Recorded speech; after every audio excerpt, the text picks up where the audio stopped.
이름부터가 타고난 책략가다. 김책, 책은 책략이라는 뜻이죠. 정치공작의 능력을 발휘했습니다. 우리 민족의 지도자 김일성 장군 만세 같은 표현을 붙여가지고 김일성의 이름을 널리 홍보한 바로 그 장본인이 김책이었다는 겁니다.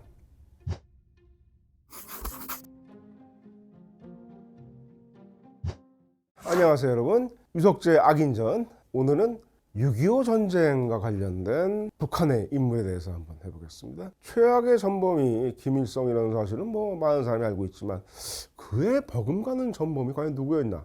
선뜻답하는 사람을 만나기는 쉽지 않습니다. 북한에 김책 씨가 있고 김책공업대학, 김책제철소 같은 이름이 있죠. 그런데 김책 씨는 함경북도에 있는데 김책공업대학은 평양에 있어요. 뭔가 좀 이상하죠. 원래 김책 씨는 함경북도 성진을 그 이름을 바꾼 겁니다. 한 사람의 이름을 여기저기 붙인 겁니다. 바로 북한 김일성 우상화와 6.25 개전에 앞장섰던 인물 김책입니다. 김책은 바로 그 함북 성진 출신입니다. 도시 이름이 자기 이름을 바뀌게 되죠. 원래 이름은 김홍계였다고 합니다.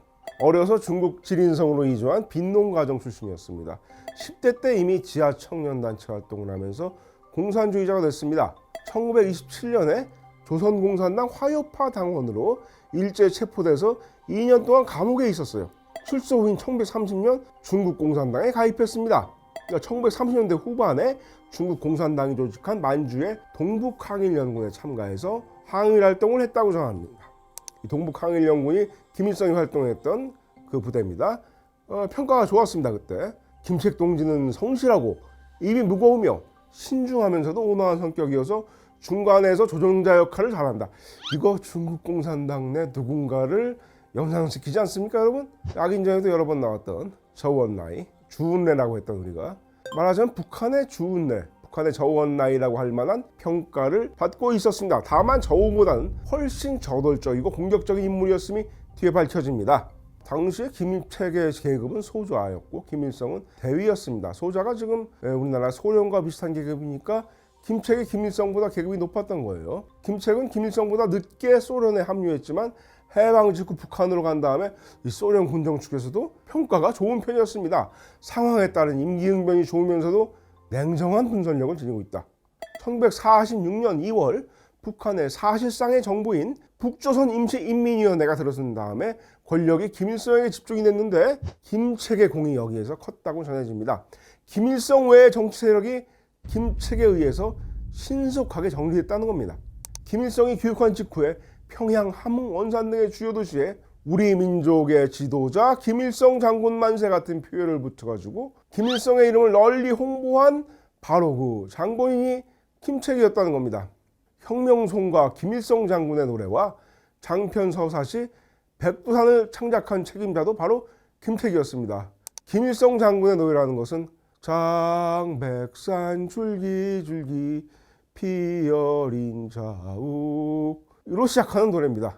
이것은 북한 정권이 공식적으로 출범하기 2년 전인 1946년에 나온 노래라는 것을 주의해야 합니다. 그때 이제 남한에서 이승만이 정읍선언을 해서 마치 분단의 단초가 했던 것처럼 비난을 받고 있었는데 같은 시기 북한에서는 이렇게 김일성 우상화가 버젓이 이루어지고 있었다는 거예요. 소련이 김일성을 낙점한 뒤로 김책보다 나이가 9살이나 어리고 경력도 한참 후배인 김일성에게 확실하게 고개를 숙였습니다. 이것이 그가 북한 체제에 성공할 수 있었던 가장 큰 요인이었던 것입니다. 김일성도 김책만큼은 선배로 예우했다고 해요. 북한에서 최고 권력자가 된 뒤에도 차를 타고 가다가 김책의 차와 마주치면 먼저 차에서 내려서 깍듯이 인사했다고 합니다. 사석에서 김일성에게 반말을 할 수 있는 극소수 인물이 김책이었다고 전합니다. 염동진이 이끈 우익 테러 단체 백이사라고 있었습니다. 1946년 3월 1일에 김책의 집에 폭탄을 던졌는데 때마침 집에 없어서 무사했다고 합니다. 이렇게 암살 대상이었던 요주의 인물이었습니다. 이때 김책은 민족보위국 국장으로 활동했는데 민족보위국은 인민무력부의 전신이었습니다. 이름부터가 타고난 책략가다. 김책, 책은 책략이라는 뜻이죠. 정치공작의 능력을 발휘했습니다.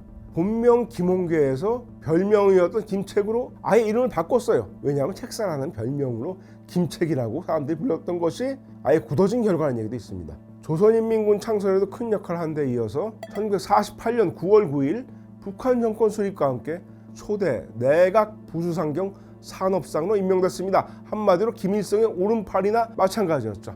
자, 그럼 1950년 6.25 전쟁 때 무슨 일을 했나? 인민군 전선사령관 및 군사위원회 위원, 전선사령부 사령관으로서 침략군의 선봉에 섰습니다.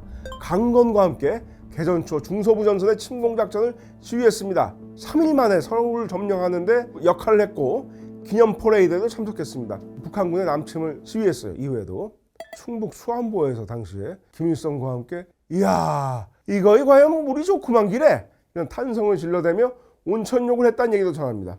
김일성이 1950년 7월 낙동강 전선에 전투 동료를 위해서 수안보까지 내려왔는데 이거 사실 수안보는 뭐 낙동강과 상관없는 지역입니다. 옛날에 산수장이라고 있었는데 거기서 김일성이 1박을 했다고 합니다. 하필이면 이 수안보에다가 작전사령부를 세웠어요. 이거 꼭 몰디브로 이것도 연수한 것 같지 않습니까?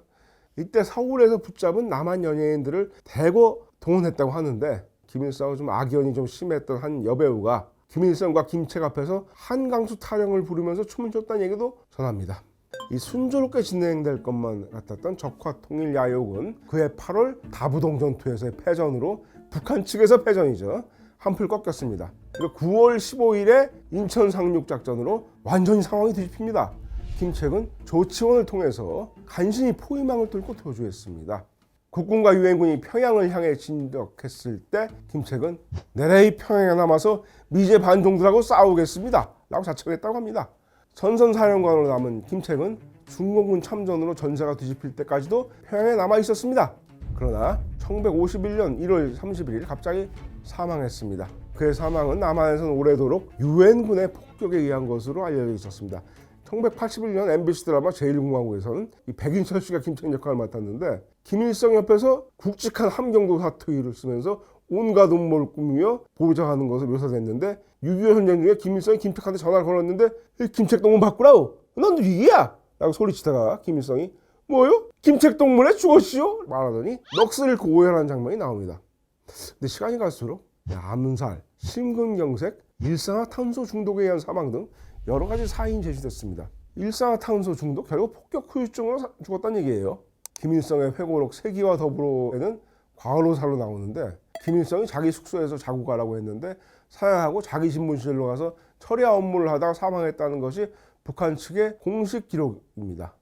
이 정말 폭격당해 죽은 거라면 굳이 과로사를 바꿨을지는 의문이긴 합니다. 근데 과로사라는 것이 심근경색을 다르게 표현한 것일 수도 있습니다. 1968년에 김책은 북한 창건 20주년 기념해서 공화국 영웅칭호를 받았고 국기훈장 1급이 취소됐습니다. 1990년에는 조국 통일상이 취소됐습니다. 이 정도는 뭐 다른 사람들하고 별 차이 없었을 것이지만 김일성은 아예 앞서 말했듯이 지명까지 바꿨습니다. 함경북도 성진시를 김책시로, 북한 최고의 공업대학은 김책공업종합대학, 가장 큰 제철소는 김책제철소가 됐습니다. 또 김책이 부수상으로 일하던 내각 집무실을요 통째로 옮겨서 평양 전승 기념사적관에 보관하도록 지시했습니다. 김책 일가는 소위 북한의 로열 패밀리가 됐습니다. 다만 아들 김정태는 1968년 1.21 사건을 주도했으나 실패하니까 좌천당했다고 합니다.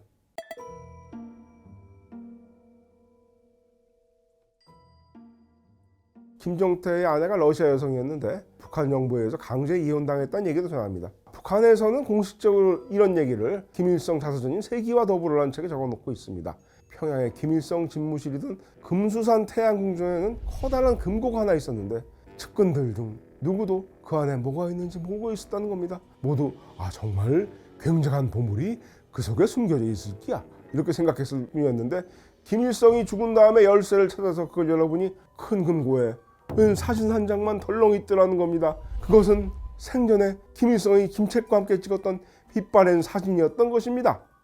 북한 인민들은 어쩐지 이 대목에서 엉엉 목 놓아 통곡할 것 같은데 이런 얘기를 듣고 별 감흥이 없는 건 내가 이상한 건가? 아니겠죠. 황장엽하고 같이 열람한 김덕홍의 증언에 의하면 이것은 김일성이 얼마나 청민한 인물이었는지 강조하려고 퍼뜨린 얘기라고 하는데 당시 평양의 엘리트들은 이 온 나라가 다 김일성 수용건데 뭐하러 금덩이를 금고 속에 넣어뒀겠는가?